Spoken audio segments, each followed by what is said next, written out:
장 박사님 이야기하시는 거 보면서 좀 일반적으로 개발자분들은 새로운 기술에 대한 관심, 그다음에 탈중앙화라는 그 정신에 대해서 굉장히 공감을 하고 이쪽 분야에 뛰어드는 경우가 굉장히 많은 것 같은데, 박사님 같은 경우는 아무래도 상경 계열이시다 보니 좀 이렇게 이건 트렌드다, 이건 앞으로 계속 성장할 것이다, 이거는 멈출 수 없는 그 뭐라고 해야 될까요? 메가 트렌드다? 라는 측면에서 저랑 굉장히 제가 진입하게 됐을 때랑 굉장히 유사한 것 같아요. 미안하다. 이거 보여주려고 어그로 끌었다.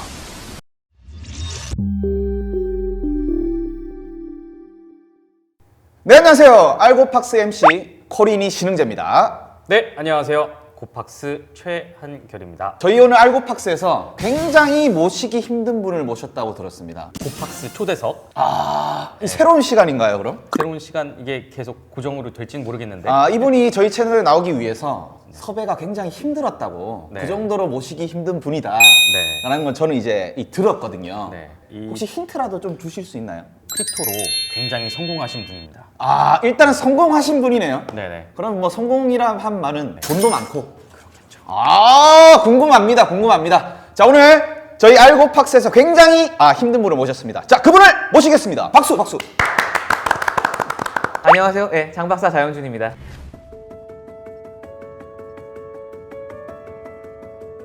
반갑습니다. 반갑습니다. 본인이 이제 장 박사님이라고 소개를 해주셨는데, 간단하게 왜 장 박사님인지. 본인 입으로 말씀하시기 민망하실 테니까 네. 제가 조금만 스펙을. 이분의 스펙을 좀 읊어드리자면 아, 서울 과학고를 나오시고, 그다음에 스탠포드에서 수학과 경제학을 전공하시고, MIT에서 거기에서 경제학 박사를. 그래서 장 박사님이라고 소개를 했구나. 미시간대인데 네네. 미시간대보다 이 스탠포드가 더 좋나요? 넘어가시죠. 그럼 네. 서울과학고면 그 국민의힘 이준석 대표가 서울과학고 출신 아닌가요? 예, 맞습니다. 85년생이니까 몇 년?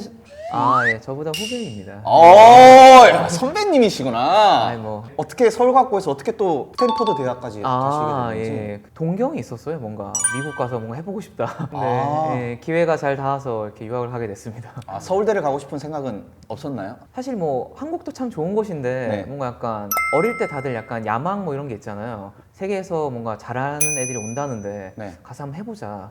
뭔가 게임으로 치면 제일 좋은 서버 가서 한번 붙어보자. 뭐 이런 느낌. 그러면 한국 예. 프로야구는 아니다. 메이저리그로 가자 해서 일단 예. 스탠포드 가고. 네. 그러면 MIT 가서는 또 무슨 전공으로 박사 학위를 받으신 건가요? 예, 저는 그 미시경제학 쪽에 있는 쪽으로 공부를 했어요. 그래서 미시경제하면 또 네. 우리 결인님 아니십니까? 그럼 두 분이서 약간 경제에 대해서 토론을 해도 재밌을 것 같긴 한데, 지금 약간 좀 되게 귀가 죽는 것 같은 느낌인데. 스펙을 듣고 지금 약간 말씀이 좀 없어지셨는데, 네. 저희는 알고 박습니다. 네. 전혀 기죽을 필요가 없어요. 네. 그러고 나서 지금은 무슨 일을 하시는 건가요? 그 이후에는 그 흔히 말하는 펀드 매니저였었고요. 혹시 삼성에서 나온 뭐 미국이나 유럽 펀드 하셨으면 아마 제가 매니저를 했을 거고요. 네, 그리고 지금은 그 암호화폐 쪽에서 투자하고 뭐 프로젝트들 참여하고 이런 걸 하고 있습니다.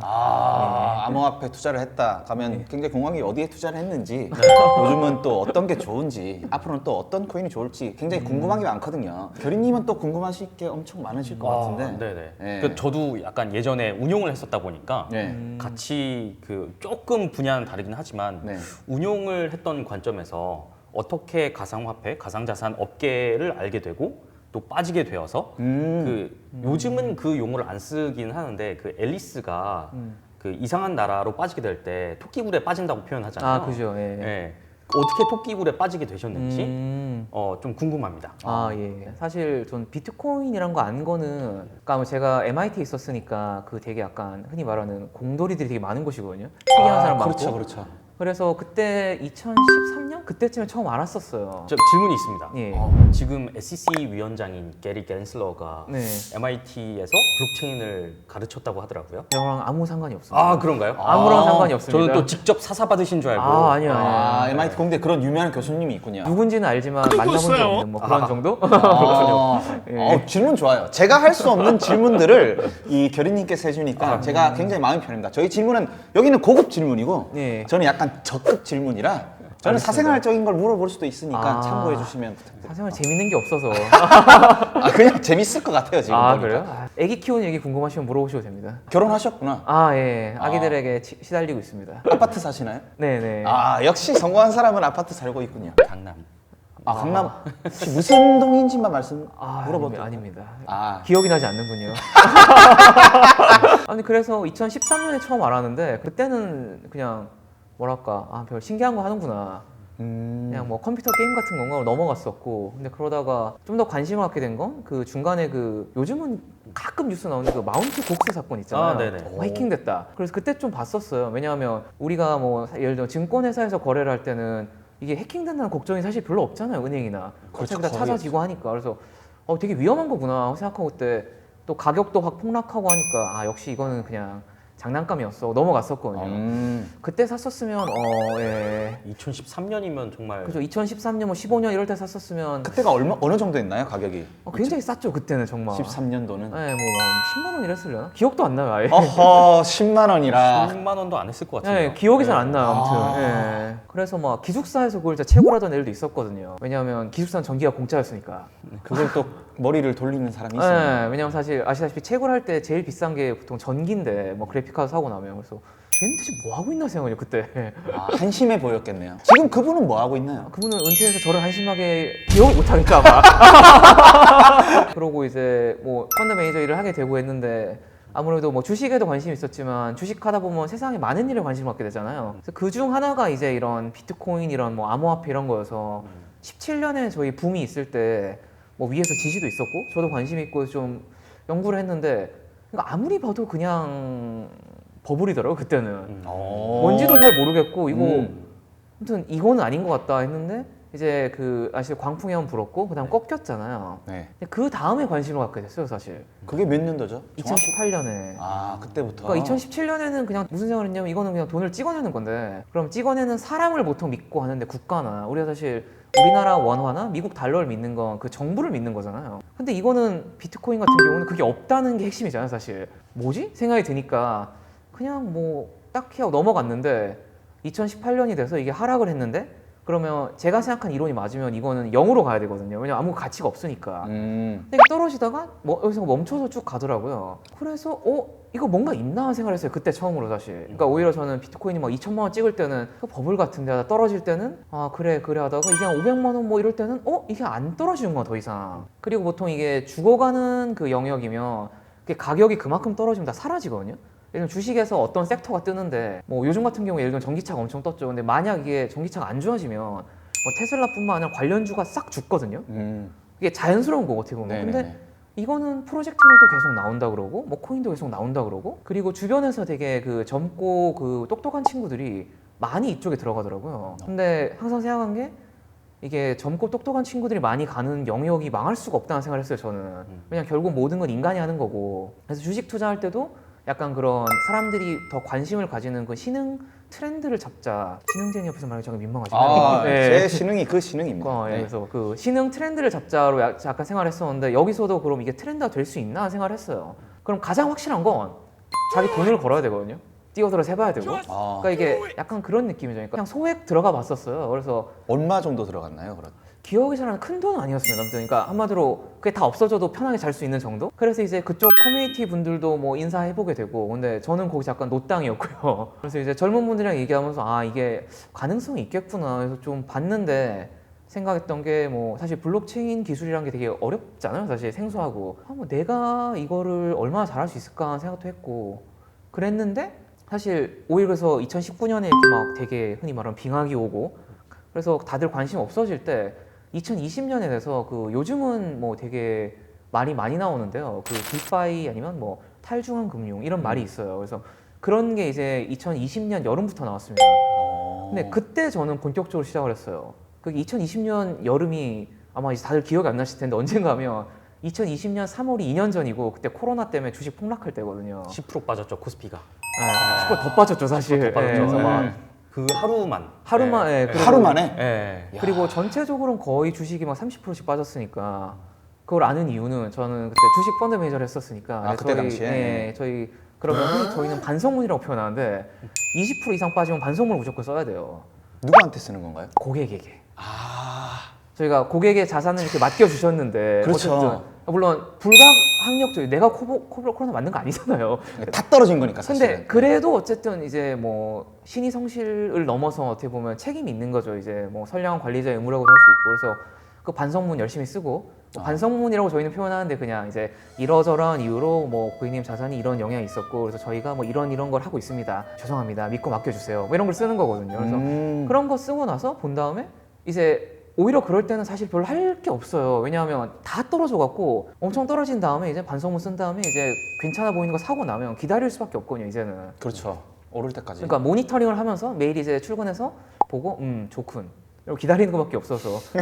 그래서 이제 그때는 이제 그 다음에 코로나 같은 경우는 근데 이게 세상이 변화한 일이잖아요, 정말. 그래서 이런 변화가 있을 때 그럼 항상 지는 산업도 있고 뜨는 산업도 있잖아요. 그럼 이제 저 역할 중 하나는 제일 중요한 건 뜨는 산업을 찾는 거거든요. 그러니까 뭐 코인도 아마 나중에 물어보실 텐데 그래서 뭐 사야 돼요? 뭐 이런 거. 아, 그렇죠. 네, 근데 사실 어떤 주식에서도 사실 똑같은 질문을 굉장히 많이 받아요. 아, 그래서 모르겠고 됐고 무슨 주식 사야 돼요? 근데 여기서 흔히 펀드 매니저라고 했을 때 이 사람이 여기서 애플, 아마존 이런 얘기하면 진짜 없어 보이거든요.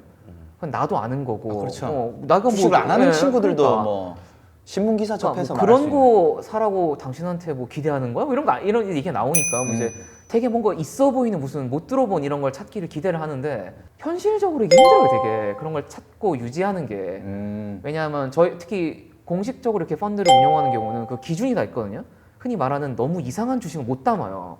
왜냐하면 고객 돈을 이런 식으로 관리하면 안 된다 이런 게 있어서. 약간 모험주들. 네, 너무 이상한 건 못 담아요. 테마주 이런 거. 네, 개인적으로 담을 수 있어도. 펀드마다 이게 정관이 있어요. 예. 그래서 뭐를 몇 퍼센트 이상 못 담고 어떤 산업에 담을 수 있고 이런 게 예. 대충 아, 정해져 그런 있어서 가이드라인이 좀 정해져 있네요. 정해져 있습니다. 네. 예를 들어서 아. 뭐 시가총액이 얼마 이하인 거 못 담고 뭐 상장한 지 얼마 안 되는 건 못 담을 수도 있고 뭐 이런저런 조건이 있어요. 아. 그러다 보니까 더더욱 집중하게 되는 게 이제 트렌드를 찾는 거거든요. 그러니까 예를 들어 테슬라는 다들 아시고 사실 테슬라 다음으로 떴던 건 중국의 그 니오라는 거였는데 그때. 들어봤어요. 네, 그런데 그 말고도 몇 개 더 있어요, 당연히. 근데 이제 보통 매니저들한테 기대하는 건 나도 테슬라는 알아. 그 니오도 어디서 들어봤어. 네. 그럼 당신한테 기대하는 건 그 다음에 뭔가 이제 그 넥스트 테슬라를 찾는 거거든요, 결국. 근데 제가 보통 그럴 때 늘 드리는 말씀인데 그거 알면 제가 혼자 하고 있죠. 라는 그렇죠. 얘기예요. 이 일을 안 하죠, 사실. 이걸 내가 왜 하겠습니까, 그럼? 네.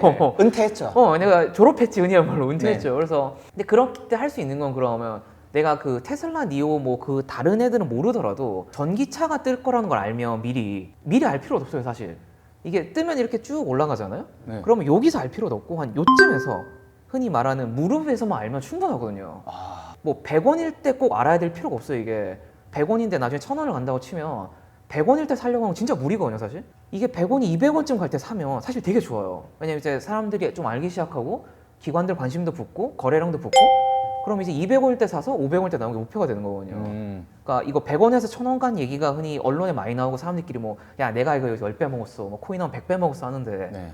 사실 그거보다는 좀 오른 거를 사서 더 오를 때 파는 게 가장 뭐 제 관점에서 안정적이었어요. 그래서 돌아가 보니까 그래서 트렌드를 찾는데 이 디파이라는 이 탈중앙 금융은 두 가지 의미에서 되게 매력적이었어요. 첫째는 블록체인이 사실 어디에 쓰이냐는 말 되게 많았잖아요. 근데 이거는 블록체인이 확실히 도움이 되는 영역이었거든요. 왜냐하면 금융이란 것 같으면 신뢰에 기반한 건데 이거는 블록체인이라는 걸 사용해서 무신뢰가 가능하게 한 거예요. 예를 들면 내가 뭐 이분을 모르고 이 사람을 몰라도 우리가 금융 거래를 할 수 있게 만들어주는 게 되니까 아 이거는 그럼 좀 쓸모가 있겠구나. 그리고 두 번째로 제가 관심 가지게 된 건 예를 들어서 골프가 엄청 뜬다는 걸 알아도 그냥 나랑 별 상관이 없거든요. 내 직업이랑 제가 갑자기 타이거저 될 건 아니잖아요. 골프 안 치세요? 잘 못 칩니다. 아, 치긴 치는데? 치긴 치는데 네. 뭐 아무튼 프로 레벨은 절대 아니니까. 아. 근데 이거는 저도 이제 뭐 금융계 경력도 있고 뭐 수학 했었고 하니까 이거는 해보니까 내가 좀 잘할 수 있겠구나.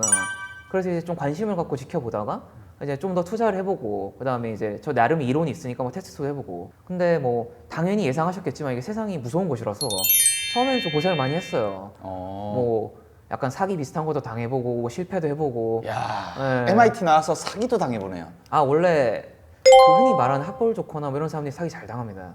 자기가 되게 똑똑하다고 생각하거든요. 현실은 무서운 곳인데. 현실에 부딪히니까 현실은 무서운 곳이죠. 명언이네요. 예. 그러니까 뭐랄까 저는 어떻게 보면 약간 규격화된 세상에 살았는데 그냥 규격화되지 않은 그 전장에 나가니까 당연히 질 수밖에 없죠, 처음에는. 근데 다행히 이제 처음에 좀 시행착오를 겪고 그 다음에 좀 성과가 괜찮아서 이제 그쪽에 좀 더 투자도 많이 하게 되고 뭐 참여도 많이 하게 되고 그러다가 아 이게 정말 그 앞으로 더 뜰 것 같은 곳이고, 그러니까 리스크가 당연히 있지만 그 뭐 성장 가능성이 높다.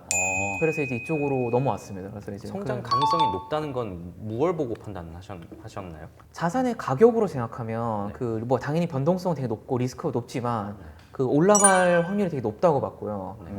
저는 약간 작년 분위기를 그 약간 인터넷 버블 분위기 정도로 봤어요. 주식으로 따지면 그 2000년 초반에 그 나스닥 버블이었고 네네. 그다음 한번 꺼졌잖아요. 네네. 그다음 다시 올라가는 시기였잖아요. 네네.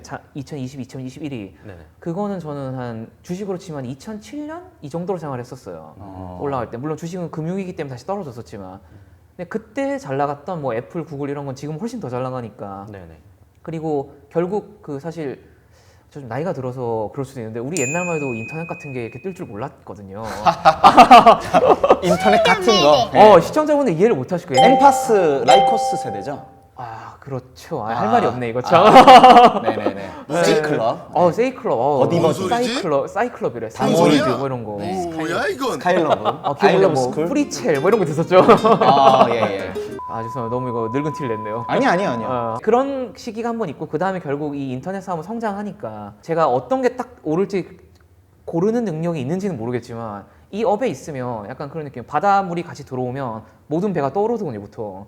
그리고 빨리 가는 배는 좀 더 빨리 가고 천천히 가는 배는 좀 더 천천히 가지만 파도를 거슬러 가는 거랑 파도를 타고 가는 건 속력차가 확실히 나요. 바람을 거스르는 거랑.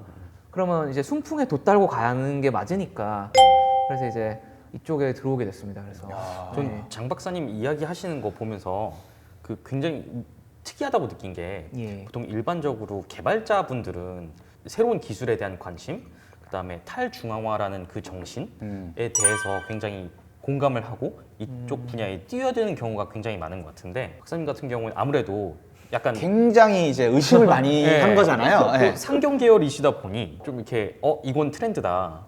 이건 앞으로 계속 성장할 것이다. 이거는 멈출 수 없는 그 뭐라고 해야 될까요? 메가 트렌드다. 예. 라는 측면에서 저랑 굉장히 제가 진입하게 됐을 때랑 굉장히 유사한 것 같아요. 죽이 많네요. 네. 그럼 2018년도부터 본격적으로 이제 암호화폐에 관심을 가지게 된 거네요. 그래서 뭐 커뮤니티에도 참여해보고 왜냐하면 저는 누가 하는가 제일 중요했다고 생각했거든요. 그러니까 뭐 같이 한다는 의미도 있고 경쟁한다는 의미도 있고. 왜냐면 저는 경쟁할 때 제일 중요한 게 경쟁이라고 치면 업에 들어갈 때 내가 누구랑 경쟁하냐가 제일 중요하다고 생각하거든요. 그 업이 뭔지보다도. 그러니까 예를 들어 운동을 제가 하려고 그러는데 뭐 손흥민, 박지성 이랑 라이벌이라고 생각하고 그러니까 열심히 하는 거죠. 손흥민, 박지성이 있잖아요. 네네. 뭐 농구로 치면 마이클 조던이 있겠고 네. 그분들이 어떤 운동을 하든 저보다 이길 거잖아요, 솔직히. 하다못해 달리기도 너무 당연한 거니까 모든 운동을 저보다 잘할 거잖아요, 그런 사람들은. 근데 반면 그분이 저랑 뭐 시험 보는 거라면 제가 더 잘 보겠죠, 당연히. 서로 잘하는 게 있고 그런 게 있는데, 그러니까 내가 잘하는 분야에서, 그러니까 좀 더 뭐랄까 이길 수 있는 그 사람들과 경쟁하기 나으니까. 근데 그럼 라이벌을 누구로 생각하신 거예요? 아 라이벌이요? 예를 들어서 경쟁 상대를 그때 당시에. 그 라이벌도 라이벌인데 저는 그 희귀도를 되게 중요시하게 생각했어요. 그러니까 그 사실 저는 전통금융 쪽에서 많이 있었으니까 그 뭐 주식 펀드 매니저도 했고, 근데 뭐 아마 다들 추측하시겠지만 주식 펀드 매니저 하는 분들은 저 같은 경력이 되게 많아요. 비슷한 흔히 뭐 학교 열심히 다녔고, 그렇죠. 그다음 뭐 수학이나 경제학 공부했고, 그다음 뭐 이런저런 뭐 백그라운드 있고. 그래서 저는 거기 있었으면 뭐 제가 잘할 수도 있고 더 못할 수도 있지만 그냥 그런 사람 중 하나였을 거예요. 그러니까 이렇게 쫙 있는 사람 중 하나인데 암호화폐 쪽에 가니까 저랑 비슷한 이력이 있는 사람이 거의 없더라고요. 여기 야. 싹 봐보니까 여기서는 내가 짱 먹을 수 있겠구나. 약간 이런 말씀이신 것 그 같은데. 정도까지는 아니고, 그러니까 아닌가? 누가 뭐 이쪽 분야에 관심이 예를 들어 갑자기 암호화폐라던 분도 근데 우리 주식에 대해서 좀 알고 싶은데 라는 생각이 들면 장윤준 씨한테 물어보면 되겠네 라는 게 될 것 같더라고요. 그래서 어디서든 주식을 한 게 그쪽으로 갔을 때 굉장히 엄청 장점을 가지고 있었던 거네요. 저는 사실 주식이나 코인이나 비슷하다고 봅니다. 결국은 결국 둘 다 그러니까 뭐 포장하기 나름인데요. 예. 결국은 사람의 욕망을 먹고 자라는 것들이고 당연히 둘 다, 그리고 그 기대감에 기반해서 결국 움직이는 것들이라 실적이라고만 생각을 하면 예를 들어 페이스북이 지금 한 달 사이에 크게 달라진 게 없는데 주가가 몇십 프로 빠지면 설명할 수 없거든요. 갑자기 이 회사가 망한 건 아니잖아요. 그리고 반대일 때도 갑자기 몇 배 오르는 거를 이걸 실적문으로 설명할 수는 없으니까 결국 사람들의 기대감이랑 예상치랑 이제 뭐 깨지는 거, 뭐 공포 이런 거에 의해서 움직이는데 주식 같은 경우는 워낙 오래됐고 뭐 이런저런 규칙들도 많고 뭐 통제가 많이 되니까 근데 코인 같은 경우는 그게 없는 시대라고 생각해서 주식이 요즘이라고 치면 코인은 저는 약간 선거 개척 시대 이런 느낌이에요. 그냥 약간 막 룰도 없고 그냥 네. 알아서 잘 싸워봐. 근데 기회는 많은 거죠. 금 찾으면 노다지 된 거고 정말. 벌면 크게 버는 거죠, 사실. 그러다 뭐 정말 죽을 수도 있고 망할 수도 있고. 근데 이제 예. 그러면 궁금한 게 이제 이제 스펙도 알겠고 2018년 들어서 암호화폐 관심을 가진 것도 알겠지만 주식 할 때 혹시 제일 크게 본 수익이나 퍼센테이지 네. 이런 걸 좀 듣고 싶거든요. 뭐에 투자를 해서 얼마나 벌어봤길래 믿음이 가야 되거든요. 그죠. 네. 주식은 그 개별 주식을 말씀하시면 아니면 포트폴리오 전체나 네. 듣고 싶어 하시는 뭐 대답은 두 개 다 없습니다. 말씀하셔도 됩니다. 듣고 싶어 하시는 대답이 안 나옵니다. 정말 얼마 안 나와요. 얼마 안 돼요. 그러면 뭐 예측했던 것 중에 아니면 내가 투자했던 것 중에 좀 이만큼 오른 게 있다. 그게 뭐 기록으로 남기도 그렇고 사실 좀 애매해서 말씀드리기 좀 그렇고요. 이게 너무 많이 먹어서 이제 약간 묵비권을 행사하는 거죠? 주식은 그리고 또 일할 때 있던 것들이 많으니까 좀 말하기가 그렇고요. 코인은 진짜 몇백 배 가죠 정말. 그러니까 본인도? 예, 그러니까 저도 갖고 있는 것 중에 당연히 뭐 좀 망한 것도 있고 뜬 것도 있고 근데 이제 몇백 배 가는 것들이 있으니까 몇백 배? 뭐 꼭 제가 잘해서 그런 건 아니고 그렇죠, 그냥 그렇죠. 코인 투자 시작한 이후로 여태까지 누적 수익률이 대충 저 금액은 얘기 안 할게요. 수익률로. 수익률이요. 네. 그냥 뭐 몇십 배 정도. 몇십 배. 몇십 배. 예, 그냥 근데 2018년에 이제 본격적으로 진입하신 그러면 것 좀 치고는 크게 굉장히 들어갔을 거거든요. 그렇겠죠. 2018년부터 한 거는 오히려 사실 그때부터 29년까지는 잃었고요. 왜냐면 떨어졌으니까. 다행히 좀 큰 돈은 2020년부터 들어가서 좀 다행이었던 것 같습니다. 그러면 네. 그 긴 시간 동안 그 주식 운용을 하셨는데 네. 또 성공적인 펀드 매니저로 재직하셨고 지금은 혹시 그러면 어떤 일을 하고 계시는가요? 예. 약간 말이 길어질 것 같아서 이게 흐름으로 말씀드리기도 이해하시기 쉬울 것 같아요. 저는 원래 그러니까 주식 펀드 매니저를 했으니까 그때는 여러분이 생각하시면서 애플, 아마존 아니면 중국 주식, 뭐 한국 주식 이런 걸 사서 넣는 걸 했었어요. 근데 그거는 이제 가장 뭐랄까 유동성이 높고 주식이 또 위험하긴 하지만 근데 이런 위험 자산을 다루는 것 중에 사실 좀 재미가 없는 부분이긴 하거든요. 그냥 포트폴리오를 짜서 리스크 관리해야 되고 하면 흔히 한 말로 많이 안 잃어도 대신 많이 먹지도 못하는 약간 그런 형태거든요. 그렇죠. 펀드 매니저 입장에서는 그렇게 많이 잃는 걸 할 수가 없어요. 그런 위험이 있는 거는 그냥 고객 돈이니까. 그래서 근데 같은 위험 자산을 할 거면 좀 더 발전 가능성이 높은 영역에서 하자. 그래서 뭐 블록체인 아니면 암호화폐 이쪽으로 오게 된 거고. 그래서 와서 이제 처음에는 저도 그 흔히 말하는 거래소에 상장된 것들만 거래를 많이 했었어요. 네. 보면서 요게 괜찮을 것 같다 이런 걸 사고 뭐 아닌 것 같은 거 뭐 손절도 하고 팔기도 하고. 근데 이거를 하다 보니까 주식과 코인에서 결정적 차이가 저는 이거라고 생각하거든요. 투자에서 주식은 뭐 아까 테슬라 얘기 나왔으니까 테슬라 얘기를 쓰면 내가 만약 정말 테슬라 같은 걸 발견을 했어요. 무슨 뭐 어떻게든 근데 이거를 그럼 뭐 비상장 주식 처음에 엄청 쌀 때 투자를 해요. 근데 이게 그러면 흔히 말하는 졸업하는 시점까지 가려면 뭐 10년 걸리거든요. 상장업 하려면. 근데 저는 흔히 주식의 1년은 코인의 한 달이다 이런 얘기를 많이 하거든요. 워낙 변화무쌍하니까. 근데 코인 쪽에서는 그렇게 투자하면 한 진짜 10년 대신 10달밖에 안 걸리더라고요. 주변에서 살펴보니까. 근데 기대 수익은 비슷한 거예요. 예를 들면 테슬라 같은 걸 투자하는 그런 극초기 투자의 목적은 뭐 내가 예를 들면 100개를 투자하면 뭐 50개는 망하고 30개는 거의 망하고 근데 그 중에 몇 개가 대박이 나는 걸 기대하고 하는 거잖아요 결국. 근데 코인 쪽도 똑같은데 심지어 성공률은 더 높은 것 같고 기간은 훨씬 짧고 그래서 그러면 이거를 하는 게 더 좋겠구나라는 생각을 했어요.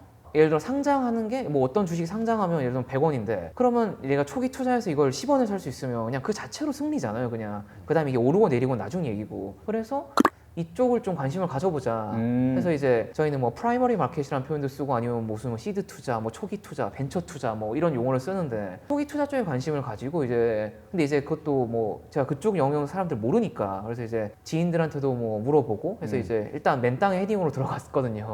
근데 다행히 좀 뭐 지인들이 또 잘 도와주고 그다음에 아까 처음에 말씀드린 것처럼 제가 이 동네에서 약간 특이한 이력이 있다 보니까 그런 걸 좀 좋게 봐주시는 분들도 있고 해서 다행히 좀 이제는 좀 그 투자도 좀 성공적으로 몇 개 하고 이제 초기 투자하고 그다음에 그걸 해보고 나니까 느낀 게 초기 투자도 좋은데 요즘은 사실 다들 그런 얘기 하잖아요. 막 돈이 너무 많이 풀리니까 이게 결국 인생이다 특히 이쪽은 공급과 이거 있잖아요. 수요 공급 그래프 있잖아요. 우리 맨날 보는 거. 근데 돈이 너무 많은 거예요 사람들이. 그러니까 이제 투자하겠다는 사람 많은데 괜찮은 투자할 만한 프로젝트가 별로 없어요, 솔직히. 프로젝트가 없다기보다는 그거에 비해서 돈이 너무 많아졌어요. 예전에 저도 이 동네 없을 때는 무슨 생각을 했냐면 돈줄 가진 사람이 왕이다. 이러면서 아 그래 뭐 얘기해 보세요. 내가 뭐 투자할지 말지 결정할게. 이런 생각을 했는데 현실은 정반대거든요. 지금 여기는 저희를 제발 좀 투자조를 이렇게 받아주시면 굽신 내 돈을 받아주세요. 거의 약간 제발 좀 받아주세요. 뭐 이런 거예요, 거의. 어. 그래서 그러니까 특히 좋은 프로젝트일수록 그러다 보니까 그래서 이제 뭐 투자하려는 사람 많고 그걸 보고 나니까 느낀 게 야, 그러면 그 프로젝트 하는 사람이 흔히 말로 갑이네. 그리고 또 워낙 요즘 창업 많이들 하시잖아요. 그렇죠. 그래서 창업하는 분들이랑 또 알게 돼서 뭐 그분들 프로젝트에 뭐 조인하기도 하고 아니면 뭐 어드바이징 같은 것도 하고 뭐 그런 식으로 하고 있습니다. 그래서 되게 긴 얘기 있었는데 결론을 말씀드리면 사실 저희 와이프랑 웃으면서 하는 말인데 와이프가 그래서 근데 그러면 당신 직업은 뭐라고 할까요? 그럼 내가 그냥 집에서 애본 주부라고 할까? 백수라고 할까? 뭐 이런 표현을 쓰긴 합니다. 그럼 지금 정확한 직업을 한 단어로 하면 뭔가요? 그냥 벤처 투자자라고 하면 될 것 같습니다. 이야, 네. 뭐 은퇴한 느낌으로 말씀하시네요. 약간. 네? 그리고 아까 말이 길어질까봐 좀 짧게 설명할게요 했는데 말이 길어질 것 같아서 이게 흐름으로 말씀드리는 게 더 이해하시기 쉬울 것 같아요. 그냥 있는 그대로 다 말씀하시네요. 그럼 썸네일이랑 지금 나왔어요, 제목이랑. 아 그래요? MIT 공대 나와서 주식 접고 코인에 올인한 이유 뭐 이런 거 있잖아요, 요즘. 그때 삶과 네. 지금의 삶을 비교해 본다면 어디가 더 좋다고 생각하시나요? 비교할 수 없을 만큼 지금이 더 좋습니다. 아 네, 정말. 왜 그러신지 여쭤봐도 되나요? 10배 넘게 올랐다잖아요. 수십 배 올랐구나. 그러니까. 아니 뭐